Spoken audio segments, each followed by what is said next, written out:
The first thing you'll notice, when you start withholding your semen in the first week, even before you see a change in the mirror, is pressure.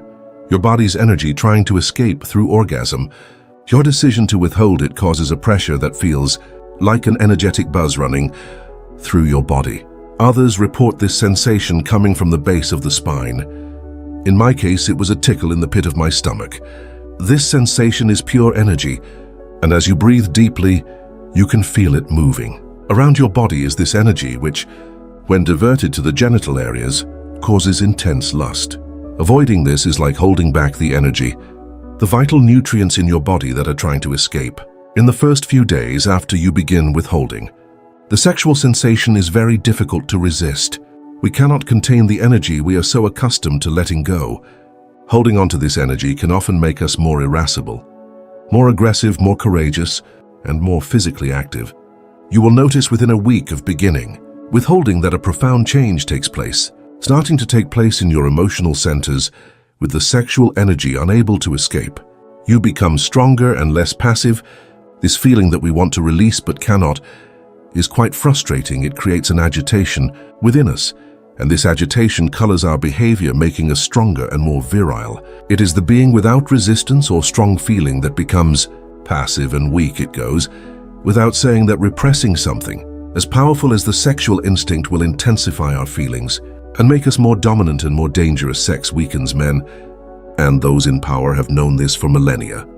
As the military leader, Saladin said over 1,000 years ago, "If you want to destroy a nation without war, make adultery or nudity common practice among the younger generations." The first visual benefit is the eyes. It was often said that a man constantly deprived of sperm suffers most from the appearance of his eyes. Aristotle said that the best sperm is stored under the eyes, and therefore those who have excessive sexuality develop sunken eyes. This connection should be obvious when you consider how revealing the eyes are in judging whether a person is exhausted or energized. We have always used the eyes as a means of measuring a person's energy and mental state. We can often tell whether a person is in good physical or mental shape simply by reading the eyes. The eyes are the organs most closely linked to the brain. Therefore, much of the brain state is reflected in them. Since the brain is the body's central operating system, the eyes allow us to observe its state. Regarding the brain, it's worth noting that a large part of a person's attractiveness lies in their eyes. It's often said that the eyes are the most attractive feature of a human being, and I suspect this is because they reveal the most biological information about the organism. However, since humans aspire to mate with the most genetically sound specimens available, the eyes become the most reliable indicator of desirability. I believe this is one of the main reasons why people raised are more likely to encounter stares from strangers than those raised in situations where one of the first points of attraction is, of course, the eyes. It is very difficult to find a face attractive if the eyes are unhealthy, even if the other features are perfect. Conversely, beautiful eyes can easily beautify a face that is not conventionally considered attractive. It is often said that dark circles around the iris deepen and become more defined with age. These circles diminish and fade over time. It is often said to reflect the health and attractiveness of the body. Research confirms this. A 2017 study found that men's attractiveness is influenced by the condition of their lip rings, and that women use them as indicators of attractiveness when choosing a partner.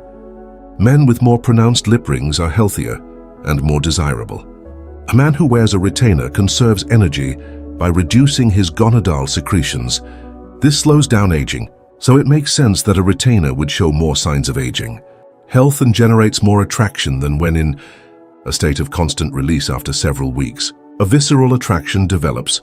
A retentive often feels that others around him feel more attracted to him than before. A retentive retains the substances of his penis. In his gonads, the ingredients of what makes him a man are stored and circulate in his body, instead of being released by ejaculation.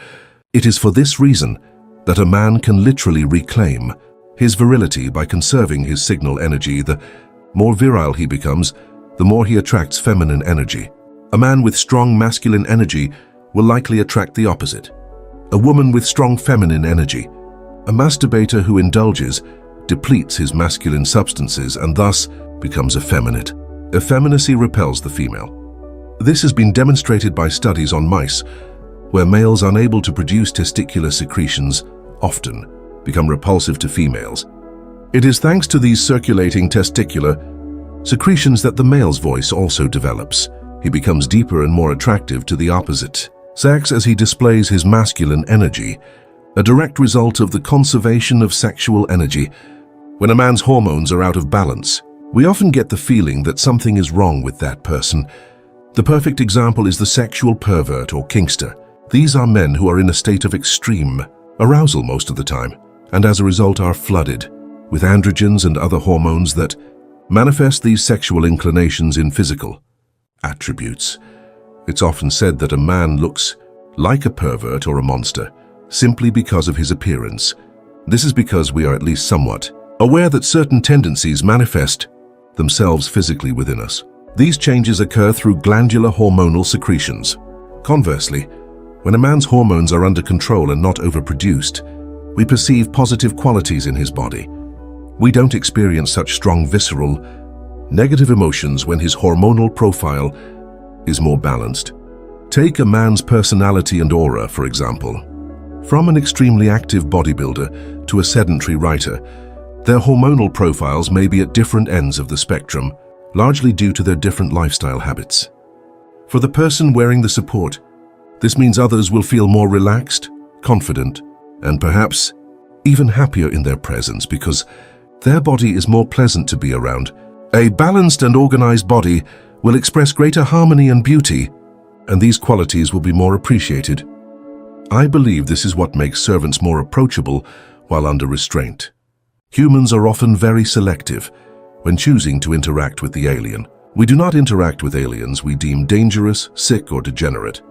We tend to gravitate towards others we find attractive and who pique our interest in some way. The eyes can play a large role in this.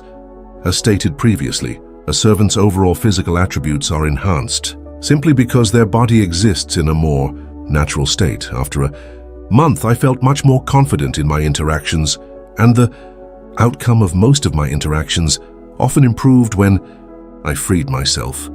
I would get lost in my thoughts in the middle of a conversation. I would often look away, especially when talking to an attractive woman. After a month of looking into my eyes, they felt strong and powerful. And when I looked at others, I didn't feel the need to look away. In fact, it felt like my eyes were shining. I felt an attractive response from the people I interacted with, a feeling I didn't get when I freed myself all the time. It's hard to say that I didn't really feel an experience in words, but as I felt healthier and more vibrant, I felt like my body was transmitting that to the person I was interacting with. And I felt like I was transmitting more positive feelings to them when they interacted with me after a few months of semen retention. I also had requests for guidance on orientation, and several friends I hadn't heard from in years wanted to meet up. I can't explain this third instance, but that's how it happened again. I think a lot of it has to do with the simple fact that the organisms of a healthier and more natural state produces a stronger and more positive impression on those around us.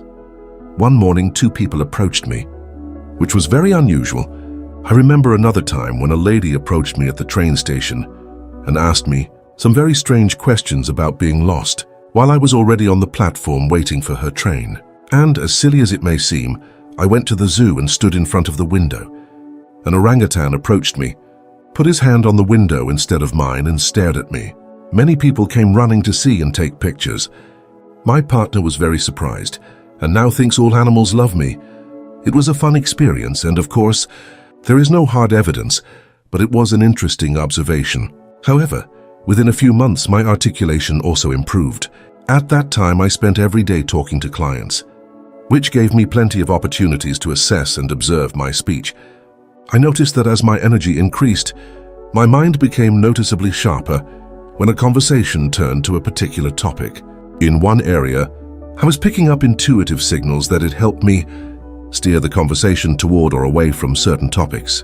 I felt I was better at understanding the other person's intentions and, as a result, responding more intelligently. Some clients even praised me for my character and thoughtfulness at that moment. I believe this improvement in thinking and speaking is a direct result of increased energy.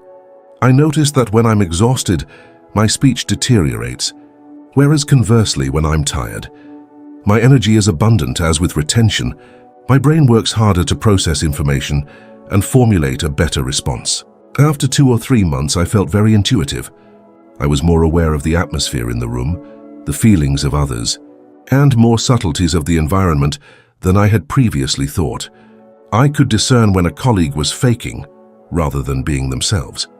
I clearly sensed when someone was being dishonest or hypocritical, and I was less hesitant to point it out. I don't know if it's positive or negative. Some might see it as arrogance, but I felt much more comfortable calling out my co-workers' bad behavior, and I did so a few times while holding on to something I rarely engaged in when I expressed it. I think it's like becoming more dominant. When you don't lose your testicular secretions, becoming more dominant, especially at work, has its downsides. Competition becomes more intense, and boss resentment can intensify. Stronger overall. I prefer to live this way, where I can assert myself and not let others dictate my will. In 6 months, I noticed improvements in my life. I had the energy to start side businesses. I found success in music, probably thanks to being more proactive and connecting with more people related to music. During this time, I also discovered new hobbies that made me feel good. I also made some major changes in my life, such as breaking up with my girlfriend and quitting my job. This completely changed my trajectory. I started meeting new people and breaking up with a few friendships I no longer enjoyed. Within a year, I realized that my ability to lose weight and pursue exactly what I wanted in life was due to a lack of energy and focus, and I believe it was due to my constant fatigue and free time, where sex often distracted me. Once I got this feeling under control, I was able to engage in more productive activities, which ultimately improved my life. Within a year, I met the couple who I would get married and move into a much better place, something I hadn't done in over 10 years, before my life took a drastic turn. After 3 years of conservation, the extremely positive effect of semen retention on my life is evident.